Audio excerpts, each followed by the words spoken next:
हाय दोस्तों, मैं सुरेश सर आपके अपने एसके स्टडी चैनल में आपका हार्दिक स्वागत एवं अभिनंदन करता हूं। दोस्तों, यदि आप इस चैनल में नए हैं तो प्लीज़ सब्सक्राइब एवं लाइक करें और वीडियो को अंत तक जरूर देखें। दोस्तों, मैं आज आप लोगों के लिए संज्ञा शब्द के सेकंड पार्ट को लेकर उपस्थित हूं, जो परीक्षा में बार बार संज्ञा शब्द के माध्यम से प्रश्न पूछे जाते हैं।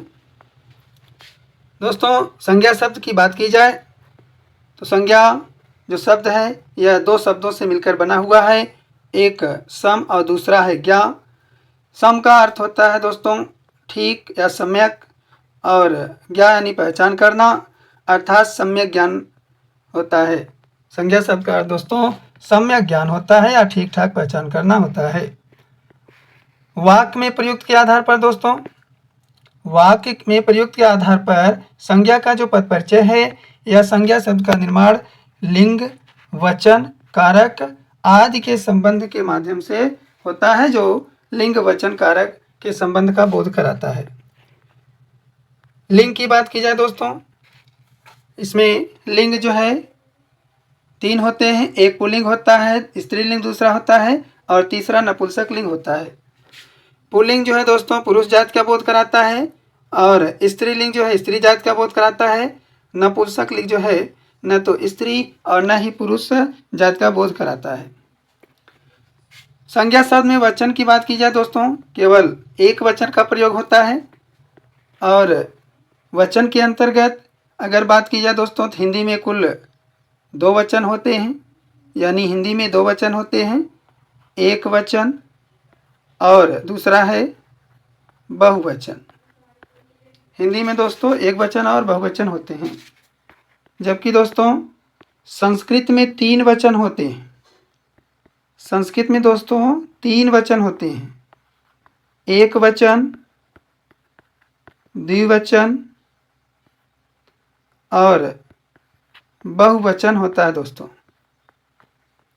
तो हिंदी में दो और संस्कृत में तीन वचन होते हैं। कारक की बात की जाए दोस्तों तो कारक इसमें है, और कुल जो है प्रत्येक कारक का चिन्ह दिया गया है, जो आप लोग इस कारक के अंतर्गत सभी चिन्हों को देख करके समझ सकते हैं। दोस्तों, कारक की बात की जाए तो हिंदी के अंतर्गत जो है पहला है कर्ता कारक। तो कर्ता का चिन्ह जो है दोस्तों ने होता है, और दूसरा है कर्म कारक, इसका जो चिन्ह होता है को होता है दोस्तों, और तीसरा है करण कारक, इसका जो चिन्ह होता है से द्वारा होता है, और संप्रदान कारक जो होता है दोस्तों इसका चिन्ह को के लिए होता है। अपादान से होता है दोस्तों, और यहाँ जो है पृथकता यानी अलगाव का बोध कराता है दोस्तों। और संबंध कारक जो है दोस्तों यह संबंध का बोध कराता है, का, की, के। रा, री, रे, ना, नी, ने, यह संबंध कारक का चिन्ह है दोस्तों। अगला है दोस्तों अधिकरण कारक। अधिकरण कारक का जो चिन्ह होते हैं दोस्तों में होता है, पर होता है, अंदर होता है, और एक आपका दोस्तों भीतर भी होता है। और संबोधन का जो चिन्ह होता है दोस्तों हे, अरे, भो, अजी इत्यादि, यह जो है संबोधन के चिन्ह होते हैं। एग्जाम्पल में दोस्तों आपके लिए पहला प्रश्न है, राम ने रावण को बाण से मारा। राम ने रावण को बाण से मारा दोस्तों। राम एक संज्ञा है दोस्तों, राम एक संज्ञा है, और यह व्यक्तिवाचक भी है। राम एक व्यक्तिवाचक संज्ञा है दोस्तों, और यहाँ राम के शब्द के आगे जो है ने का प्रयोग किया गया है। तो ने जो है दोस्तों चिन्ह है, और उसमें कर्ता कारक का चिन्ह है। और दूसरा रावण को, तो रावण भी दोस्तों संज्ञा शब्द हैं और व्यक्तिवाचक संज्ञा हैं। यह भी रावण शब्द व्यक्तिवाचक संज्ञा है, और इसमें को का चिन्ह प्रयोग किया गया है। तो को का जो चिन्ह प्रयोग होता है दोस्तों वह कर्म कारक के अंतर्गत होता है। और दोस्तों बाढ़ से मारना, तो बाढ़ से दोस्तों जो है करण कारक का चिन्ह करण कारक के अंतर्गत प्रयोग किए जाते हैं से या द्वारा। और बाढ़ जो है दोस्तों जातिवाचक संज्ञा है, जातिवाचक संज्ञा है दोस्तों। मारना एक क्रिया है दोस्तों, मारना यानी मारा गया जो है एक क्रिया है, अर्थात इसके व्याख्यात्मक भी दिए गए नीचे दोस्तों। राम एक संज्ञा है और वह कौन सा संज्ञा है, तो व्यक्तिवाचक संज्ञा है, पुल्लिंग शब्द है दोस्तों और एक वचन है। रावण की बात की जाए तो रावण भी एक संज्ञा है, व्यक्तिवाचक संज्ञा है दोस्तों और पुल्लिंग भी है तथा एक वचन है।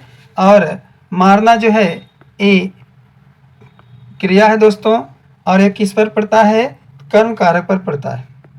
इसका जो परिणाम अथवा फल होता है दोस्तों यह कर्म कारक पर पड़ता है, प्रभाव दोस्तों कर्म कारक पर पड़ा। आगे है दोस्तों बाढ़ जातिवाचक संज्ञा है, बाढ़ दोस्तों जातिवाचक संज्ञा है और ये पुल्लिंग भी है तथा इसके साथ साथ एक वचन है।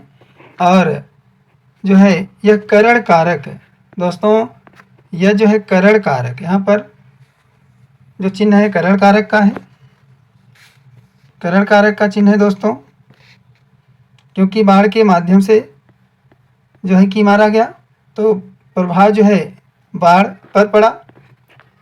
और दूसरा प्रश्न है दोस्तों, रमेश के भाई प्रमोद ने विश्वविद्यालय में एक पत्र लिखा। रमेश के भाई प्रमोद ने विश्वविद्यालय में एक पत्र लिखा, तो पत्र दोस्तों पत्र लिखा, तो जो पत्र है यह जो पत्र है दोस्तों यह जातिवाचक संज्ञा है दोस्तों। पत्र जो है दोस्तों जातिवाचक संज्ञा है, पत्र दोस्तों जातिवाचक संज्ञा है।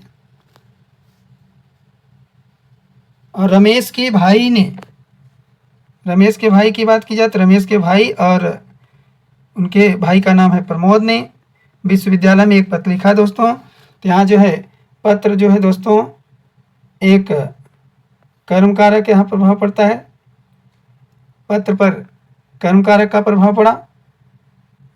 और विश्वविद्यालय की बात की जाए दोस्तों तो यह एक स्त्रीलिंग शब्द है और बाकी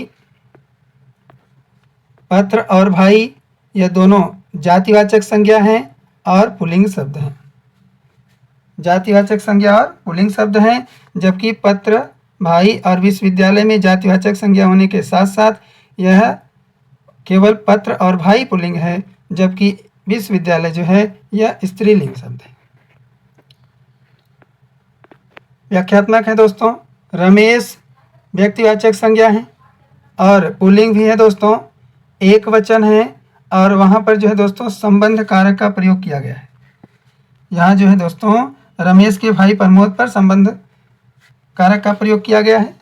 और भाई दोस्तों एक जातिवाचक संज्ञा है और यह पुल्लिंग है तथा एक वचन है और यहाँ पर जो है कर्ता कारक का प्रयोग हुआ है। विश्वविद्यालय दोस्तों ये एक जातिवाचक संज्ञा है, लेकिन यह स्त्रीलिंग है, एक वचन है और अधिकरण कारक का प्रयोग किया गया है विश्वविद्यालय पर, क्योंकि क्रिया का जो आधार होता है दोस्तों यह क्रिया का आधार स्थल माना गया है जो अधिकरण कारक के अंतर्गत है। दोस्तों मैं आप लोगों के लिए एक बार पुनः कुछ कहना चाहता हूँ कि बदल जाओ वक्त के साथ, बदल जाओ वक्त के साथ या फिर वक्त बदलना सीखो, मजबूरियों को मत कोसो दोस्त, हर हाल में बस चलना सीखो, हर हाल में बस चलना सीखो। धन्यवाद दोस्तों।